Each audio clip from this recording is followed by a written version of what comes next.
Chegou a hora da gente receber ele, André Machado, CEO do projeto Os 10%, carinhosamente conhecido por todos nós como o Ogro de Wall Street. Muito bom dia, André, bem-vindo de volta. Saudades aí, que férias longa, hein? Gostosa, fiquei acompanhando aí pelos posts.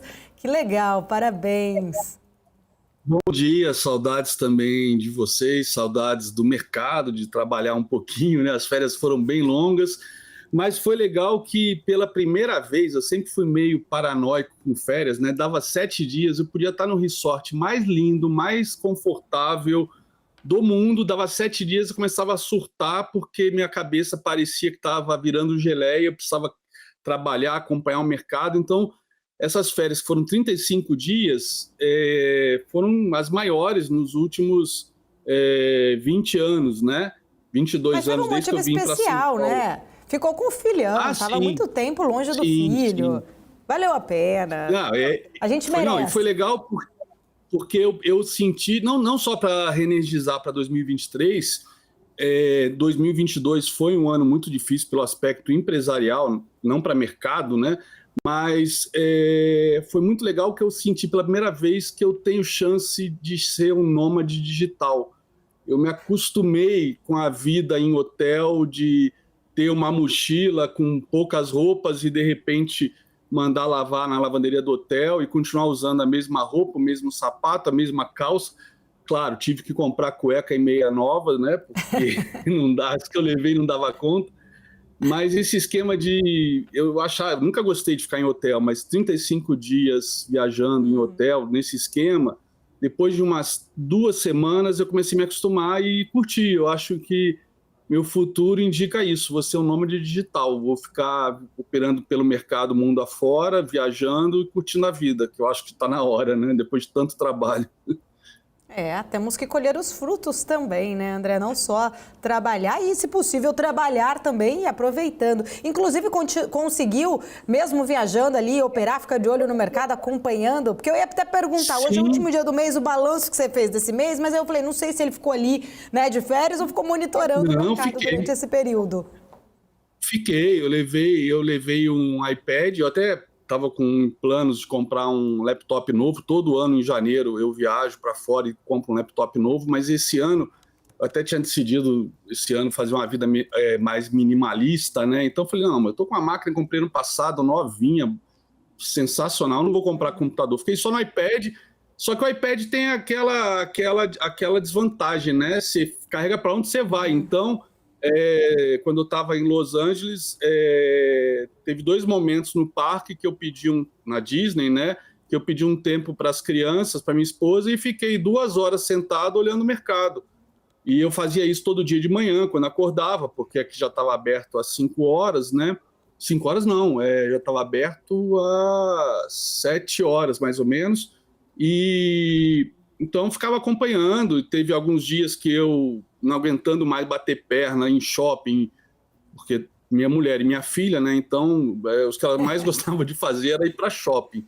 E aí eu não aguentava mais, meu filho estava com o PlayStation 5 que eu comprei para ele, ficava eu e ele, né? Nos quartos, eu comprando mercado, vendo tudo. É um prazer para mim, né? Tá no meu sangue, no meu DNA, não consigo evitar. E teve um dia teve em Nova York que eu peguei Covid, aí fiquei 5 dias no hotel, aí 5 dias acompanhando o mercado, né?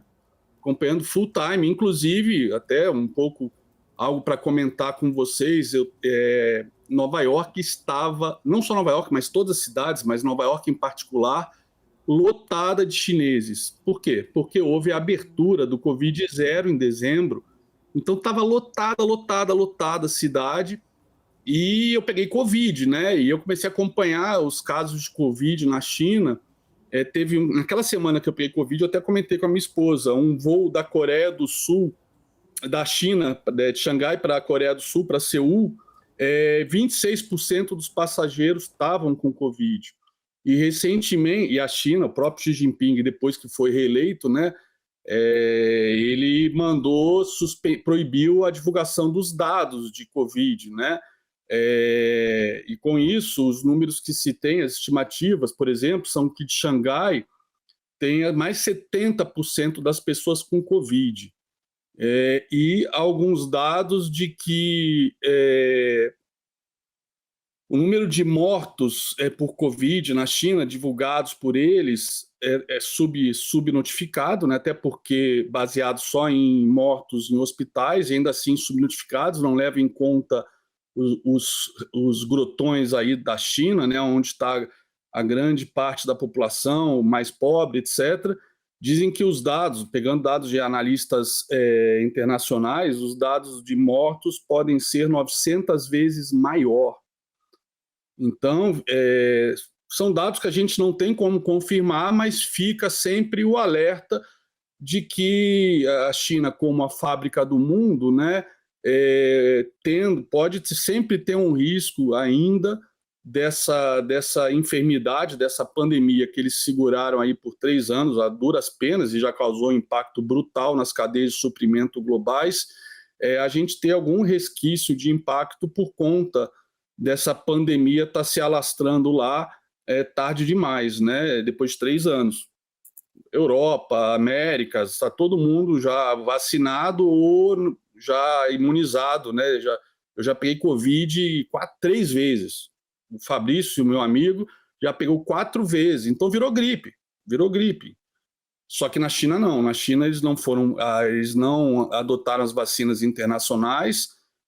As vacinas eles foram para uma linha de desenvolvimento que a vacina, agora eu já não sei tecnicamente, não vou lembrar de cabeça, ela não é o mesmo tipo de Pfizer e outras, e com isso não é tão poderosa, né, como imunização, e a população não se imunizou, foi muito pouca gente se imunizou, né? E com isso a gente está tendo esses números aí fortes na China. Mas de antemão, aproveitando até o que a gente conversou no outro dia por WhatsApp, é mais uma prova para mim de que um país sem democracia, né, jamais vai ser uma potência hegemônica mundial como eles pretendem. E até os Estados Unidos já está, né, com a guerra aí dos chips, né, os chips específicos para desenvolvimento de chips de alta tecnologia, eles proibiram, né, que as patentes, eles proibiram que fossem vendidos para a China, inclusive países que desenvolveram essas patentes, né, como Holanda, Inglaterra, Holanda, Japão e Coreia do Sul também aderiram a esse pacote, menos a Coreia do Sul. Então, isso vai trazer um impacto aí na manufatura a médio e longo prazo chinesa brutal, né? Enfim, eu, como vocês já são carecas de saber, eu até estava comentando isso agora no meu grupo de Telegram, eu, por ser ex-executivo do mundo de TI, sempre acompanhei muitos as principais cabeças do mundo, desse universo, né? Como Steve Jobs, Bill Gates, etc. E um cara que pouca gente fora de TI conhece é o Andy Grove, que foi o CEO da Intel. Ele tinha uma frase que dizia o seguinte, né, uma máxima, que dizia o seguinte, até título de um livro biográfico dele, autobiográfico: só os paranoicos sobrevivem.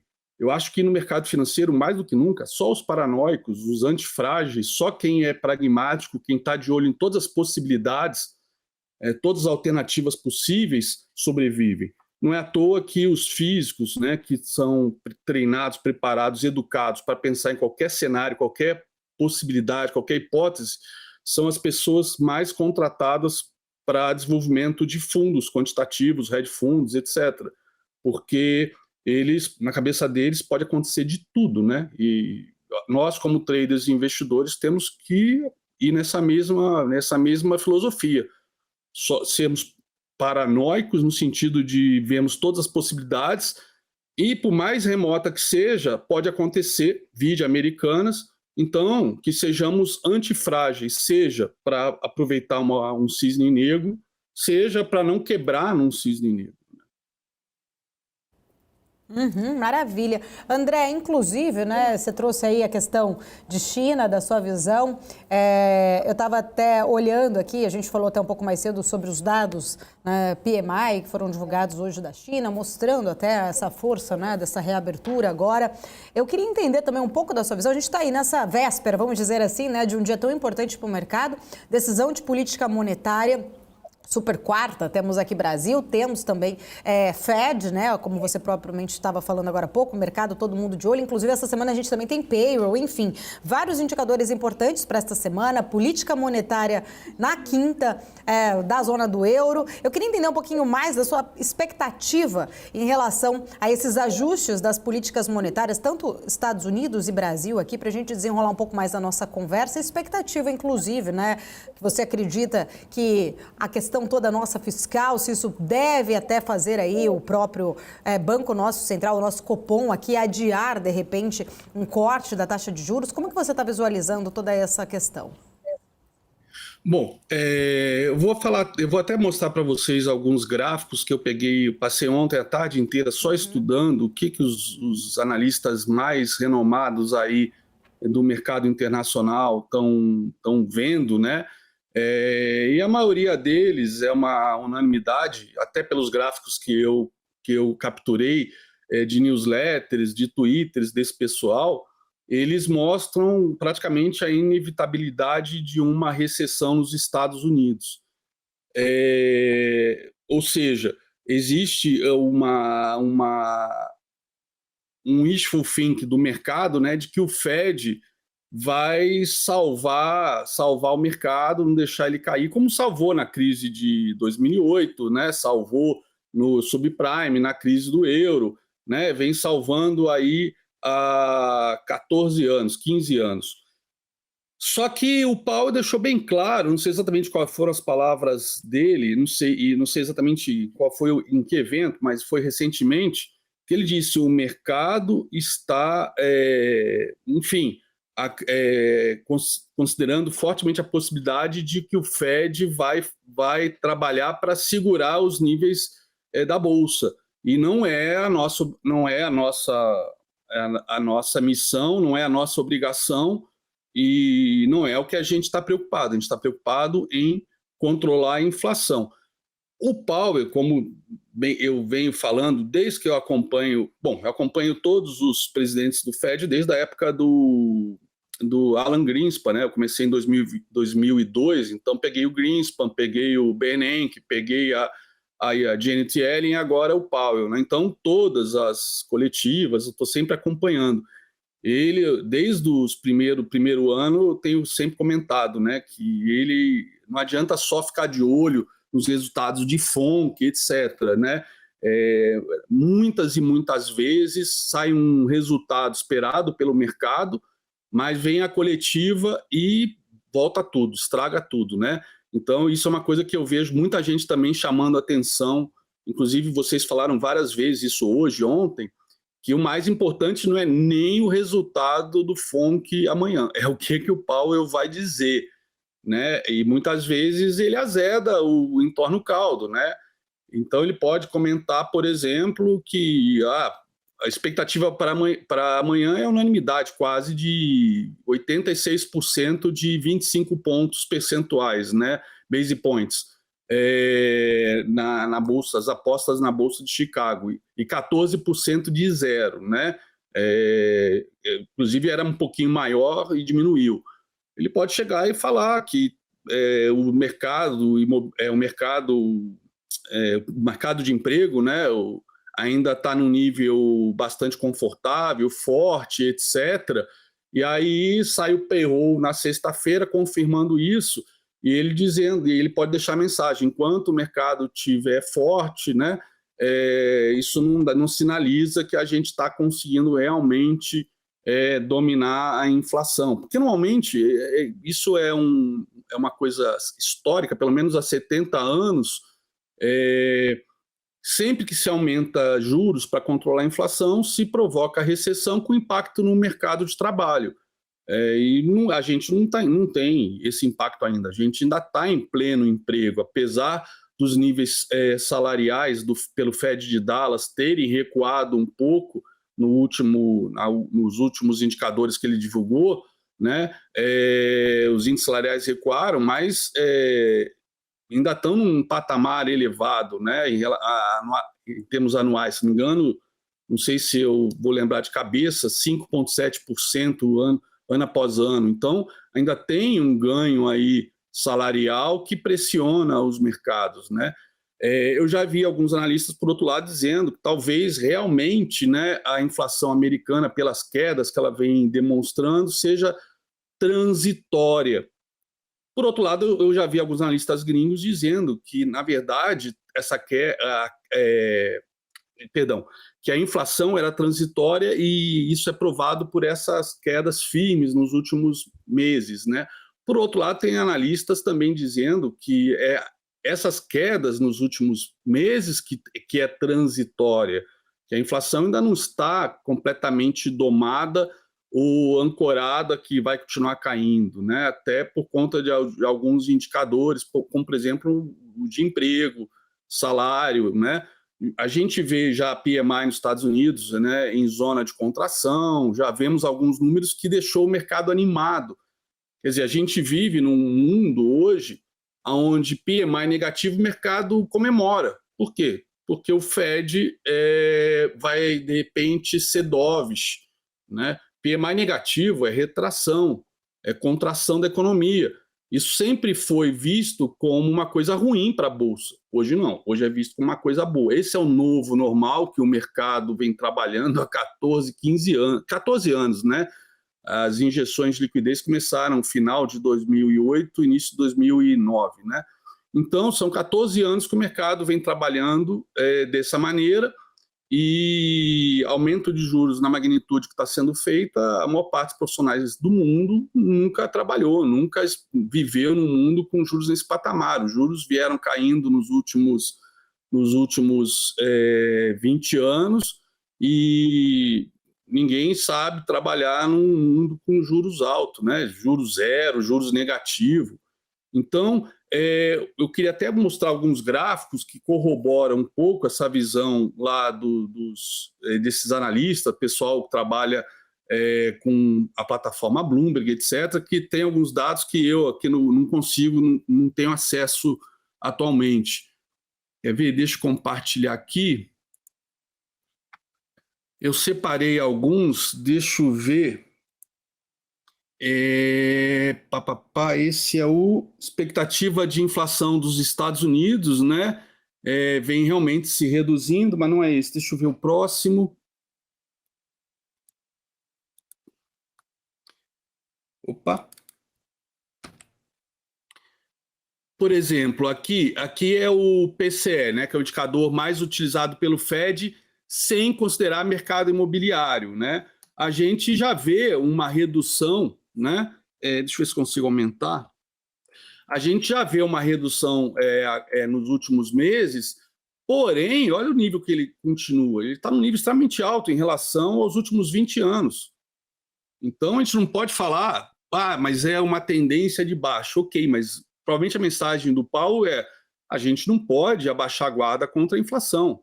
Né? E aí essas mensagens, a maneira como às vezes ele coloca, que deixa o mercado às vezes estressado e bota água no chope de quem está torcendo, achando que os aumentos vão terminar aí em março, né? Seria 25 agora e mais 25 em março e acabou, e de repente até o final do ano começa a reduzir, ou na pior das hipóteses, ano que vem. Eu acho que a expectativa do mercado está muito otimista. Na verdade, não é nem questão de otimismo, é um fenômeno que a gente chama de wishful thinking, né?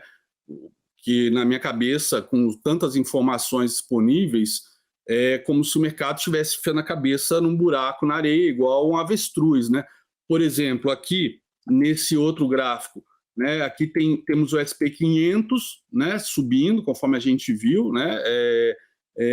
E aqui, em compensação, a quantidade de ações superando as suas máximas nos últimos 12 semanas, né? Ou seja, 3 meses, com um número baixo, diferente dos outros picos que a gente teve, né? Ou seja, está havendo uma concentração em poucas ações, igual aqui no Brasil, que o pessoal o fluxo gringo, né, o mercado doméstico está preocupado, está mais desanimado com o mercado financeiro, até por conta da Selic no patamar que está, e, no entanto, a gente vê um fluxo gringo, né, já entraram aí quase 10 bilhões de dólares aí em janeiro, a gente vê um fluxo gringo grande, mas focado em quê? Em commodities, né, que tem aí um hedge embutido do dólar, né? Então, fora a liquidez, entra e sai muito rápido, é dinheiro de motel.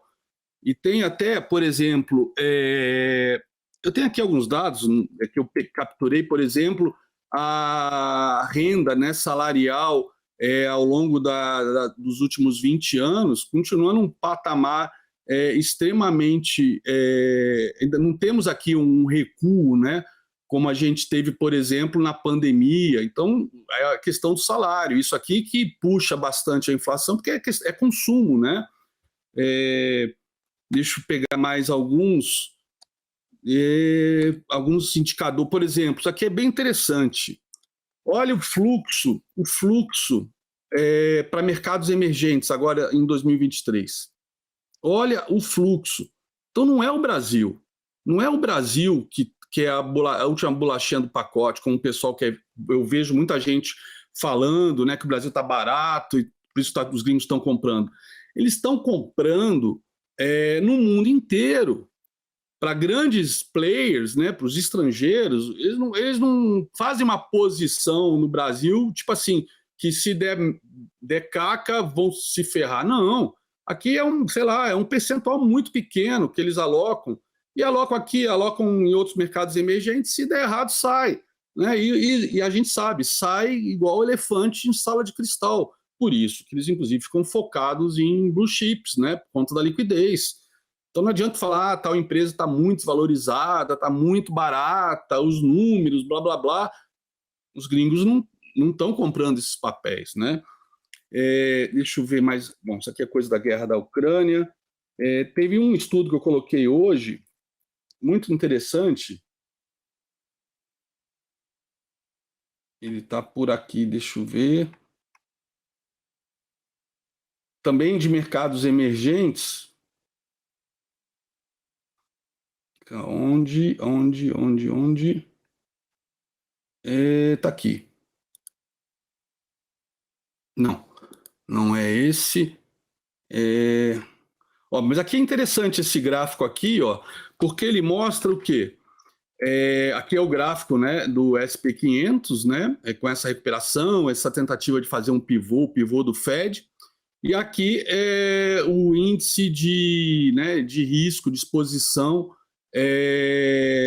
dos grandes players, né? Ou seja, pessoal extremamente, né, bullish, comprado, apostando realmente que o Fed vai salvar. Isso é sempre um risco, porque a hora que, de repente, perceberem que talvez a recessão seja realmente inevitável, etc., acaba uma migração para a qualidade aí, para a fuga aí para os títulos do Tesouro, e aí a gente sabe como termina isso, né? Então aqui, por exemplo, é justamente com relação à percepção se eles se sentem que estão tomando risco ou não. Pelo contrário, eles acham que não estão tomando risco. O mercado está realmente bastante apostando aí no Fed, como vem apostando nos últimos 14 anos, mas até quando isso vai continuar? Aqui é um outro gráfico, é uma análise que eu fiz ainda há pouco, que eu tinha feito em 2019. Em 2019 a gente teve uma alta forte em relação aos anos anteriores de recompra de ações nos Estados Unidos. E a gente está vendo, né, aqui pelo menos são as autorizações, né, dadas para as empresas recomprarem suas ações, um patamar extremamente recorde. A minha pergunta eles estão comprando, né, estão com intenção de comprar porque acreditam que as suas ações estão baratas? Ou será que foi o que aconteceu em 2019, que eu tinha visto esse volume de recompra extremamente elevado em relação aos anos anteriores, mas que também foi o ano que houve maior saída voluntária de CEOs das empresas do SP500 nas últimas décadas ou na história. Ou seja, a gente sabe que eles são remunerados pelo valor das ações, então eles fizeram um pump and dump, inclusive foram estudos que eu fiz aí em novembro, dezembro de 2019, de final de ciclo, até porque o Powell começou a aumentar juros de novo, e aí veio o Covid. Muita gente fala, o crash foi por causa do Covid. Né? Talvez naquela magnitude e velocidade foi por causa do Covid, mas eu acho que em 2019, a gente já estava em final de 2019, em final de ciclo, né?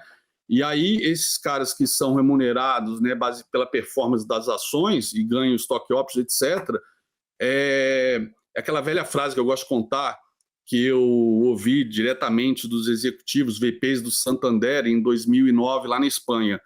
Por que o Santander, tirando aqueles 2 bi que eles tinham, como vários bancos e fundos europeus tinham com o Bernie Madoff, por que o Santander não perdeu dinheiro no subprime? Pelo contrário, ele foi para os Estados Unidos, logo depois do subprime, comprou mais de uma dezena de bancos para se estabelecer nos Estados Unidos. Por que o Santander não quase quebrou como os maiores bancos americanos e europeus?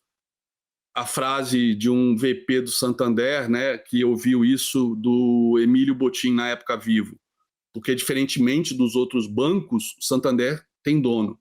Então, a gente sabe que executivos CEO, que não são os donos da empresa, eles estão lá temporariamente, então eles vão fazer dinheiro. Por que está havendo essa recompra tão forte de ações agora em 2023, às vésperas, num cenário que todo mundo aposta em recessão global? E isso, obviamente, puxa o preço das ações, né?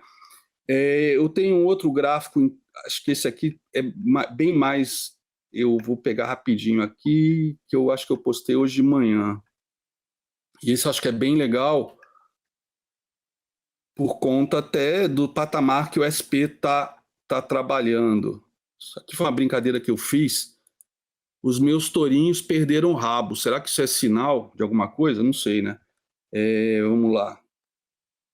Cadê o lazarento do gráfico, meu? Aqui.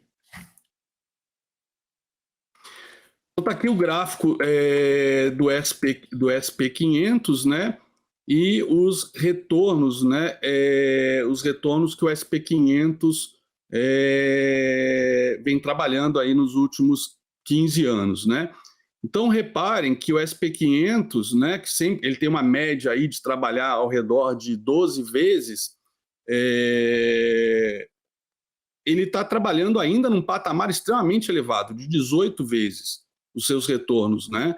Então, tem bastante espaço para o SP corrigir, né? E deixa eu ver se está no próximo gráfico. Não, eu tinha um gráfico com a previsão de retorno para agora. Deve estar aqui um pouquinho antes. A previsão de retorno para as ações do SP500, que está negativo, né, a projeção de retorno negativo para esse ano de 2023. E as últimas vezes que ele ficou negativo foi justamente em 2020 e 2009. Então, não justifica essa possibilidade, né, trabalhando ainda 18 vezes, acho que achei, está aqui.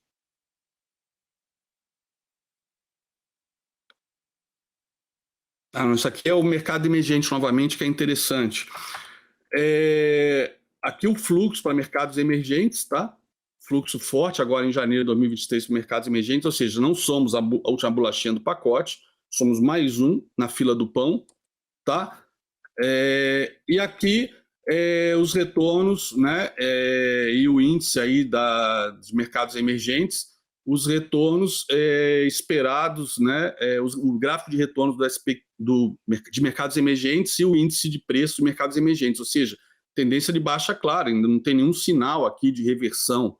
Pode acontecer reversão? Pode, mas havendo uma recessão global que é dada como certa, e todo mundo, e os analistas do mundo inteiro vem falando, quem mais vai sofrer, né, são justamente os países emergentes, até porque, né, eles não são AAA, não são grau de investimento, e no momento que há essa subida de juros, né? Países com dívidas elevadas, e a gente se encaixa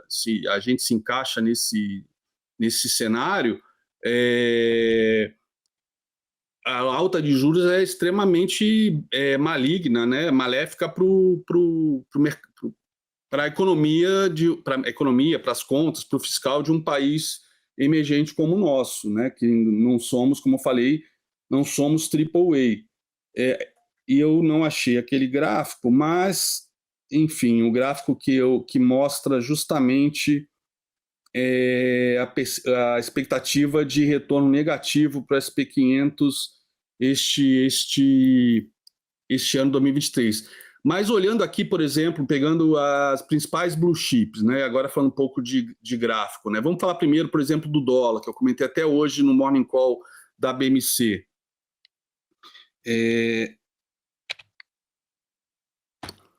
O dólar index, carregando aqui, vamos lá, está aqui.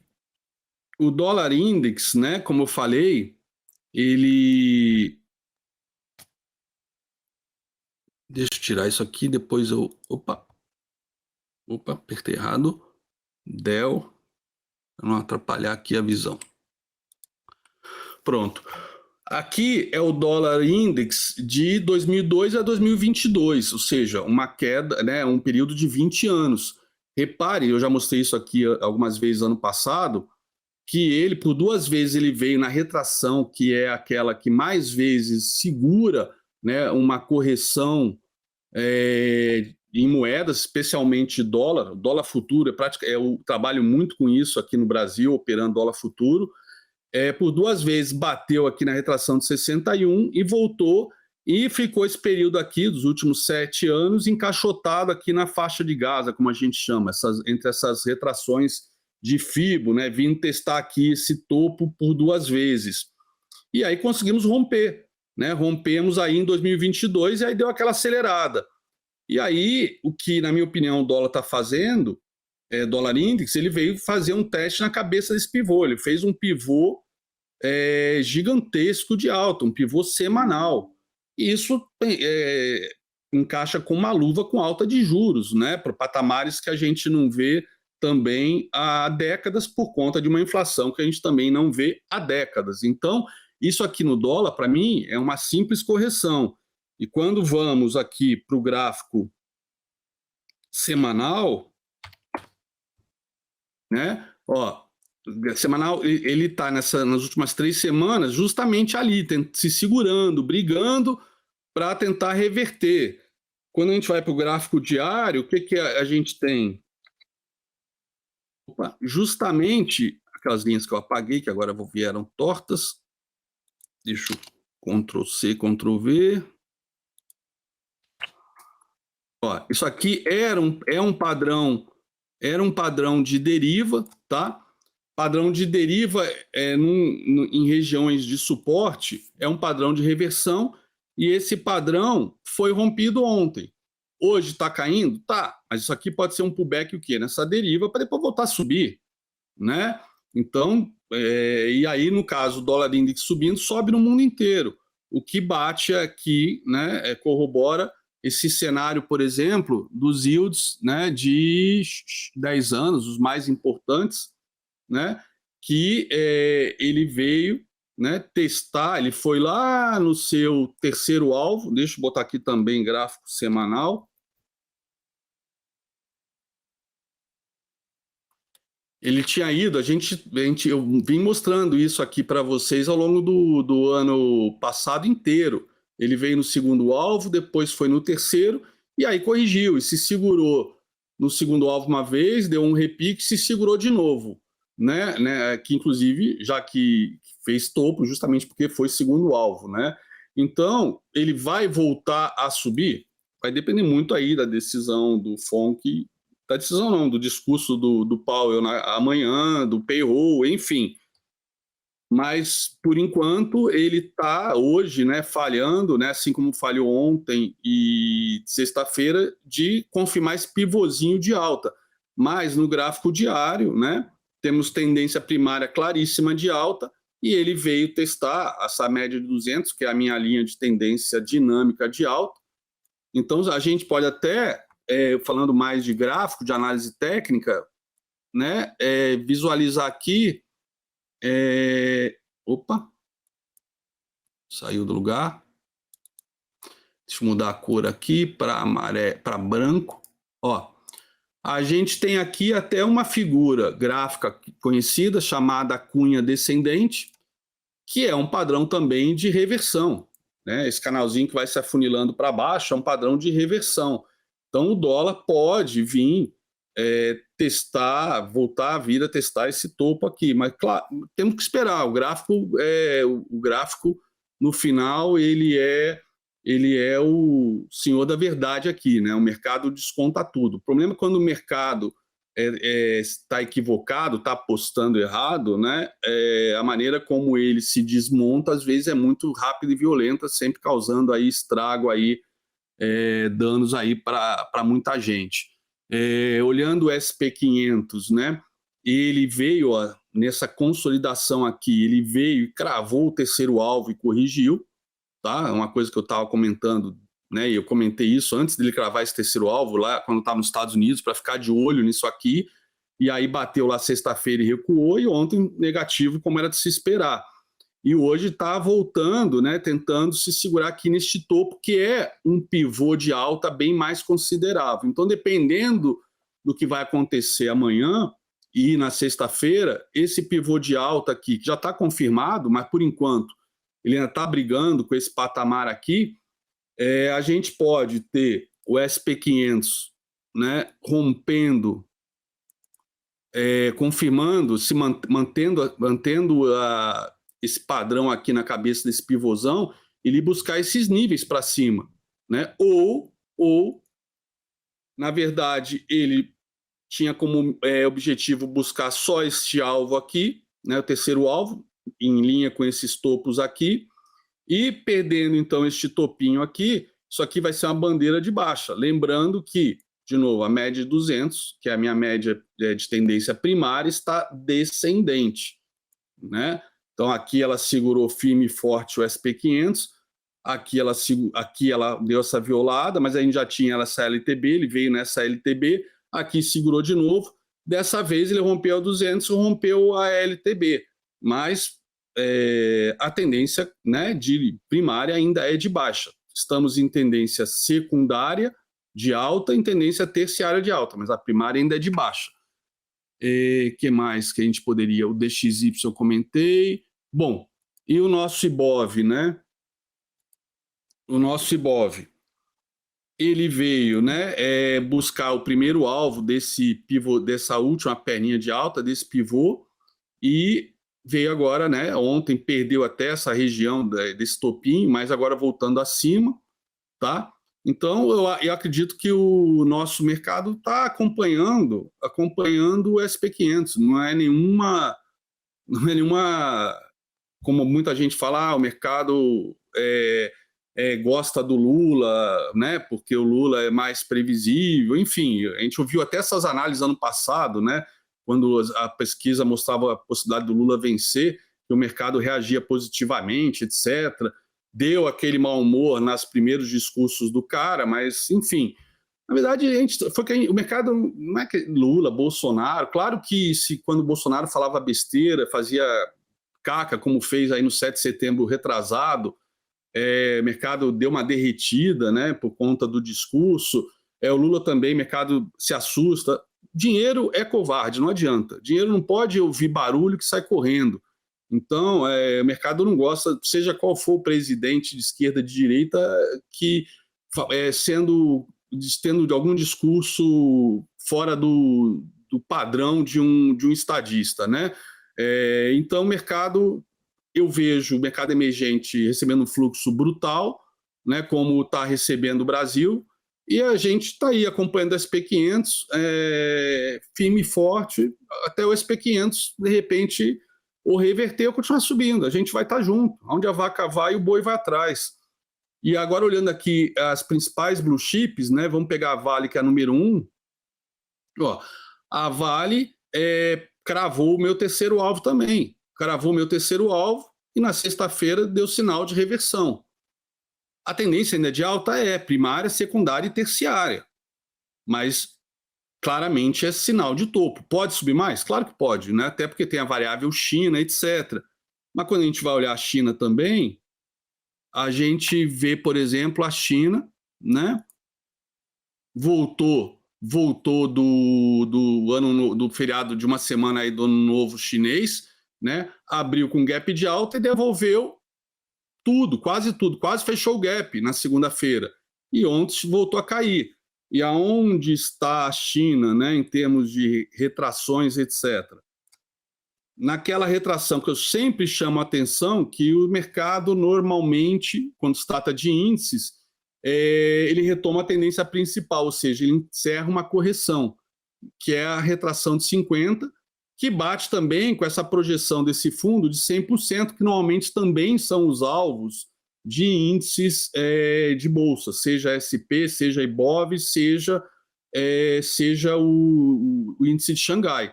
Então, temos que ficar muito alerta. O ponto que eu acho que o Xangai não pode perder é a faixa de gás aqui. Se perder esse patamar aqui, a gente vê a 200 descendente, tá? Tendência primária de baixa, querendo virar. Então, Xangai, né, a China está agora num ponto de ou dá ou desce, né? Está em tendência de alta, mas iniciando correção. Então, qual é a mensagem? Tendência de alta, beleza. Vamos comprar. Não, tendência de alta a gente compra em fundo. A gente não compra em topo, porque um topo pode sinalizar uma correção à vista para depois continuar na tendência ou reversão.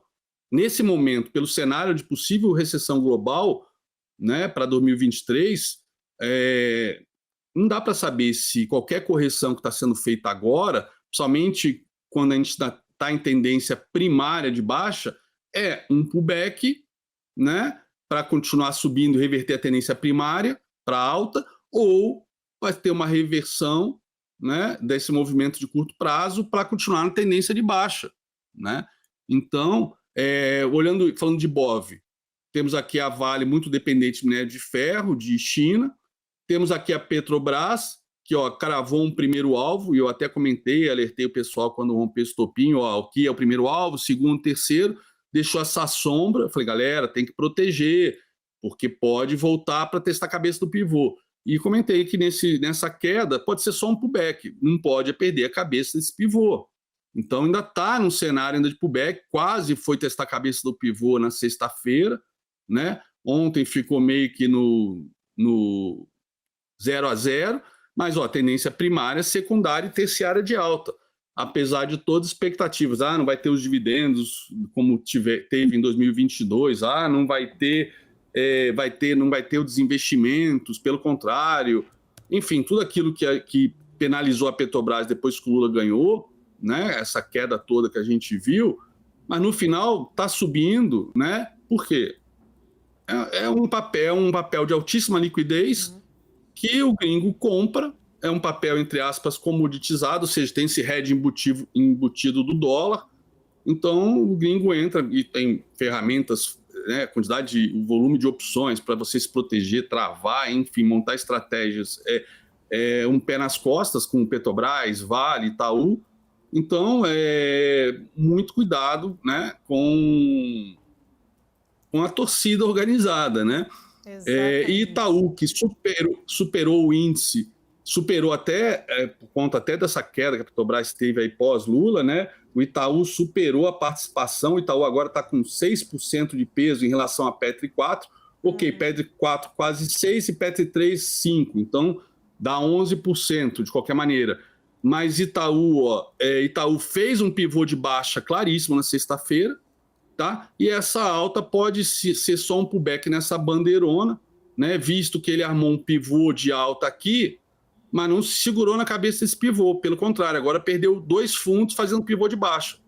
Então Itaú em pivô de baixa, tá? Agora está bem definido, as 3 médias praticamente juntas, né? Curto prazo abrindo para cima, médio prazo abrindo para baixo e longo prazo flat, né? Mas podendo cair. Pelo menos tecnicamente fez pivô de baixa. Vale cravou seu terceiro alvo, né? Petrobras tem esse cenário aí de que pode ser só o fluxo gringo, porque quando a gente olha o petróleo lá, né, inclusive a Rússia está pagando, estão pagando até menos do que o limite que os Estados Unidos estabeleceu para o petróleo russo, né? O petróleo também estava quase armando um pivô de alta semana passada, mas falhou, né? E segue caindo, tendência de baixa primária, secundária e entrando novamente terciária de baixa. Isso para a Petrobras é péssimo. Então, Petrobras, Vale, minério de ferro também já subiu uma barbaridade, né? Minério de ferro, olha, ainda tem espaço para subir? Tem. Sim. Mas é muito, muito cuidado com euforia de sair apostando que o Fed vai salvar o mundo, evitar queda de bolsa. A preocupação do Fed não é com a bolsa, gente. A preocupação do Fed é com a inflação como deveria ser. Inflação e emprego. Só que emprego está em pleno emprego, então ele não tem que se preocupar. Então é com a inflação solamente, mais nada. Exatamente. André, quero agradecer. Se você puder voltar aí para a sua tela, a gente já está aqui com o nosso tempo estourado, inclusive, né? Ótima análise aí, André, sempre trazendo uma análise completa sobre todos os assuntos mais importantes. Como diz Alexandre Cabral, nosso querido Cabral, quem perde é maluco, é louco. André Machado sempre trazendo explicações muito importantes aqui para a gente. Obrigada, André. Até semana que vem. Até semana que vem, se Deus quiser. Beijo aí para Paula. Para Paula não, para Débora, mas fica outro para você também. Abraço aí para o Felipe, para o Gani e manda um beijão para a Isa, que eu acompanhei ao vivo aí as fotos do neném. Felicidades, que Deus abençoe aí o neném, a Isa, o papai e os 3 irmãos, né? São 4? São 4. Eu falei, nossa, que coragem. Então Deus abençoe aí essa família de 3 maravilhosa. Tá bom, recado dado. Obrigada, grande André Machado. Até semana que vem, então. Até semana que vem. Beijo, Paulinho. Tchau, tchau.